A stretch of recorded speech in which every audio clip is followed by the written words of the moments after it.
मैं जाकर देखता हूँ। अरे रुक, तू आराम से नाश्ता कर, बजाने दे घंटी कुछ देर, नहीं खोलेंगे तो चली जाएगी वापस। ओहो माँ, मेरा एक जरूरी पार्सल आने वाला है, जरूर वही आया होगा, मैं जाकर देखता हूँ।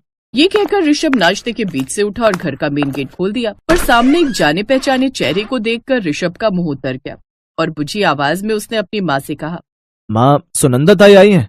अरे अपनी माँ को बाद में बुलाना, पहले मुझे अंदर तो आने दे, चल परे को हट। ये कहकर सुनंदा ने ऋषभ को हल्के से धक्का दिया और उसे साइड में हटाकर खुद घर के अंदर आ धमकी। तब तक ऋषभ की माँ तारा भी रसोई से बाहर आ चुकी थी और फिर, अरे सुनंदा जी आज इतनी जल्दी? हाँ, अरे मैं तो और पहले ही आ रही थी, पर फिर सोचा कि आज इतवार है तो क्या जाने तुम लोग सो रहे होगे, बस यही सोच के रुक गई।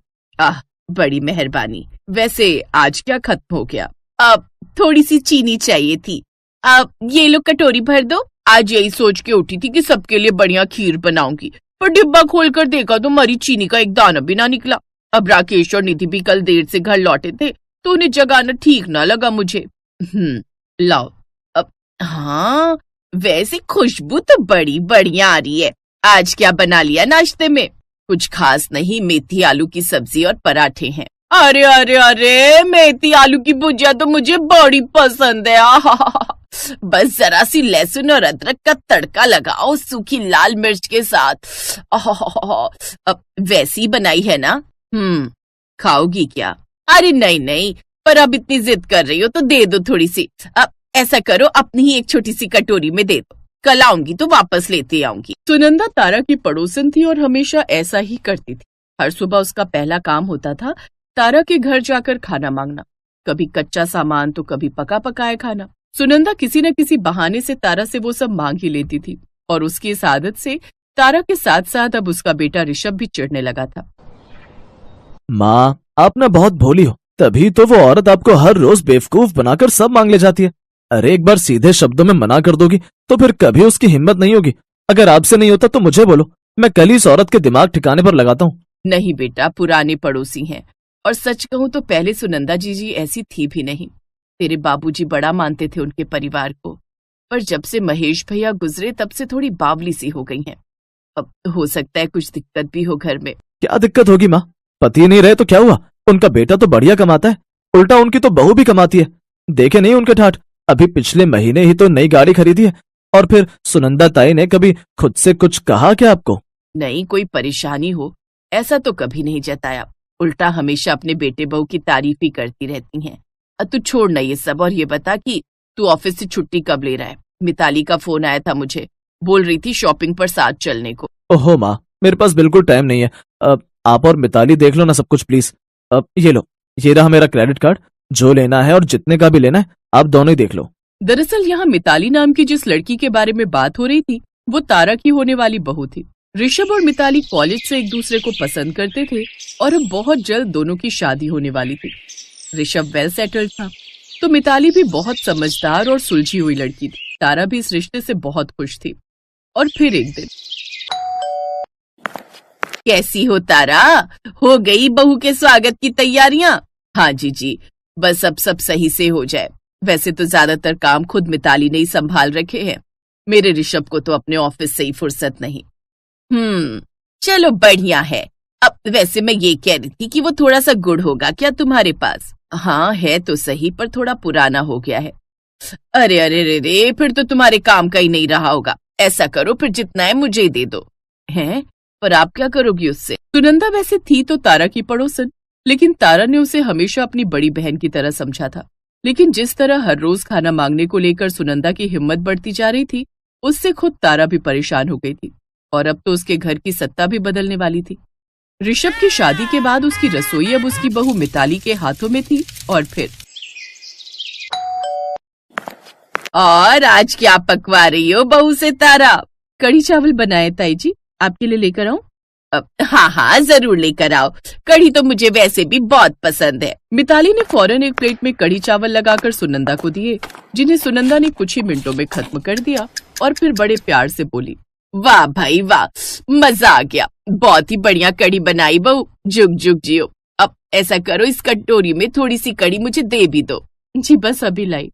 मिताली के लिए ये पहली बार था इसलिए उसे कुछ खटका नहीं, लेकिन फिर कुछ दिनों बाद, सुनो जी ये सुनंदा ताई की क्या दिक्कत है? अरे कुछ नहीं, एक नंबर की लालची औरत है। हर रोज खाना मांगकर खाने की आदत हो गई है। माँ को तो उसने अपने झांसे में ले रखा है, पर तुम उसके चक्कर में मत पड़ना। साफ साफ मुंह पर मना कर देना। मिताली ने उस वक्त ऋषभ से कुछ नहीं कहा और चुपचाप रसोई में जाकर अपना काम करने लगी। और फिर अगले दिन, और भाई तारा कहाँ हो? वो माँ जी की तबीयत थोड़ी ठीक नहीं थी तो वो अपने कमरे में आराम कर रही है। जरूरी काम हो तो मैं बुला लाऊं उन्हें? अरे नहीं नहीं, मैं तो बस थोड़ा सा सरसों का तेल लेने आई थी। अच्छा चलो कोई नहीं, मैं बाद में आती हूँ। नहीं रुकिए, मैं लाती हूँ। इसके बाद मिताली ने सुनंदा की लाई हुई छोटी सी बोतल में सरसों का तेल भरकर उसे दे दिया, जिसे लेकर सुनंदा वापस अपने घर चली गई। और फिर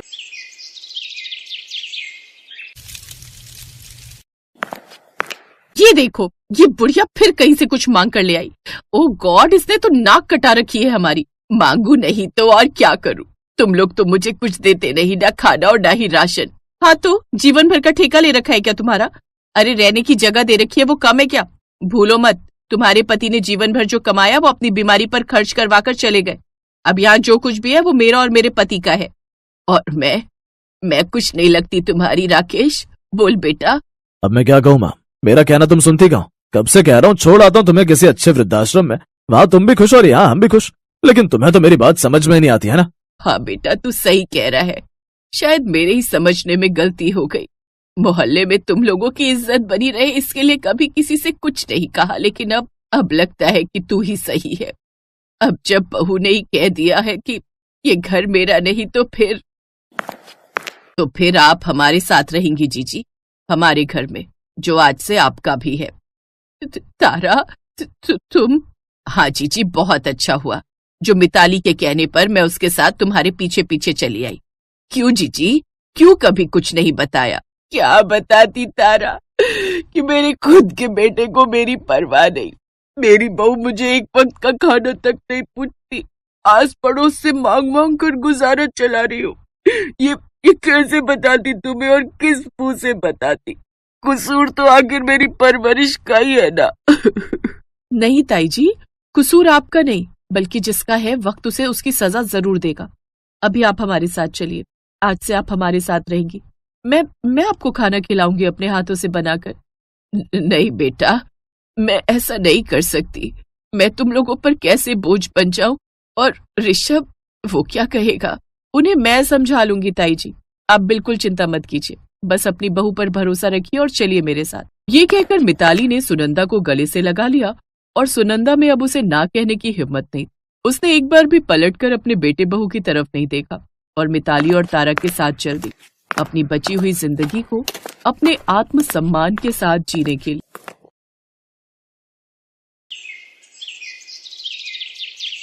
रोशनी रसोई में खड़े होकर अपने बॉयफ्रेंड अर्जुन से वीडियो कॉल पर बात कर रही थी कि तभी उसकी माँ उर्मिला वहां आती है। हे राम, इस लड़की ने सारी सब्जी जला दी। मैंने इसे गैस बंद करने भेजा था और इस लड़की को देखो वीडियो कॉल पर बात करने की पड़ी है। ओ सॉरी माँ, मैंने ध्यान नहीं दिया, मैं भूल गई। ध्यान देगी भी कैसे? सारा ध्यान तो तेरा उस सुमित्रा के बेटे अर्जुन पर रहता है। अरे 24 साल की हो गई लेकिन तुझे अभी तक चाय बनानी भी नहीं आती, फिर ससुराल में जाकर खाना कैसे बनाएगी? रोशनी अपने पड़ोस में ही रहने वाले अर्जुन से प्यार करती थी। अब उसकी शादी की उम्र हो चली थी, लेकिन रोशनी को खाना तक बनाना नहीं आता था। उसकी इस आदत से उसकी माँ काफी परेशान थी। तो वहीं दूसरी तरफ अर्जुन अपनी भाभी के बनाए हुए खाने में कुछ न कुछ कमी निकालता रहता। ओफो, ये क्या भाभी, आज फिर से आपने इतनी पतली दाल बना दी, इसमें इतना पानी डाल दिया। अगर ऐसा ही है ना देवर जी, तो अब ब्याह करके अपने लिए कोई बीवी ले आओ, वही आकर बनाएगी तुम्हारे लिए बढ़िया बढ़िया पकवान। सुमन गुस्से में अंदर चली जाती है। ओफो अर्जुन, तू अपने मुंह पर कंट्रोल नहीं कर पाता ना, बेचारी को बेकार में ही सुना दिया। और ठीक ही कह रही है वो, अगर तुझे अच्छा खाना खाना है ना तो शादी कर ले, मैं तेरे लिए लड़की ढूंढना शुरू कर देती हूँ। उसकी जरूरत नहीं है माँ, लड़की मैंने देख ली है, यहाँ 4 घर छोड़कर ही रहती है। वो अपनी उर्मिला आंटी की बेटी है ना, रोशनी। हे भगवान, तुझे वही आवारा लड़की पसंद आई? जब देखो तब तो वो बाहर घूमने जाती रहती है, तो फिर घर कब संभालेगी? माँ, आप जैसा सोच रही है ना, ऐसा कुछ भी नहीं है। वो बहुत समझदार और संस्कारी है। मैं तो कहता हूँ आप मेरी शादी उससे करवा दो, और उससे नहीं करवाओगी तो मैं किसी और से भी नहीं करूंगा।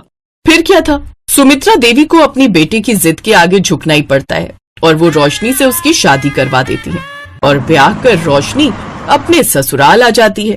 अगले दिन उसकी पहली रसोई होती है जिसमें उसे हलवा बनाना होता है। तो वो कलाई में दर्द का बहाना बनाकर हलवा अपनी जेठानी से बनवा लेती है। इस तरह उसकी पहली रसोई की रस्म तो निकल जाती है, लेकिन अंदर ही अंदर रोशनी घबरा रही थी। हे भगवान, मैं घर का बाकी सारा काम देख लूंगी, बस कोई मुझे खाना बनाने के लिए ना कहे बस। एक रोज उसकी जेठानी,